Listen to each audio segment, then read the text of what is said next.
This seemingly innocuous rural area in South Australia has suddenly become home to one of the biggest sources of renewable energy in the world, built in 60 days. The US technology company Tesla has built the largest ever lithium-ion battery, which is plugged into the power grid in the state of South Australia.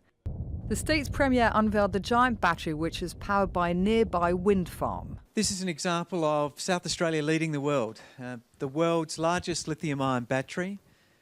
It's right here in Jamestown in South Australia, and it's already supplying power to the national electricity market. Australia is a major exporter of coal and is considered one of the world's worst greenhouse gas polluters. The state of South Australia is demolishing its coal-fired power stations and switching to renewable energy.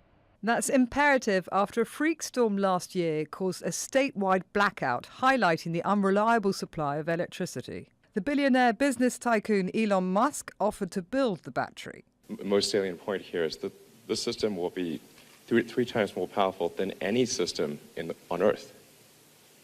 This is not like a minor foray into the frontier. This is like, going 3 times further than anyone's gone before. Musk also promised that if it wasn't completed on time, it would be free. Lucky for him, the $40 million project was switched on ahead of schedule. It's an exciting development. Electricity storage has kind of been the holy grail for the whole power business for 200 years now, because if we want to move towards variable renewables, wind and solar produce their electricity when they want, not necessarily when we want. And so some way of storing the excess that they're producing, which can then be used when they're not generating, has been something we've looked for many years. People in nearby Jamestown gave their verdict.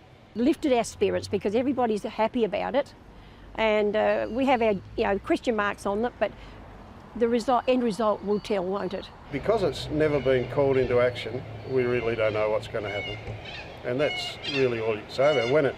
If it does do the job, well and good. If it doesn't, it's just another one of those political stunts. So.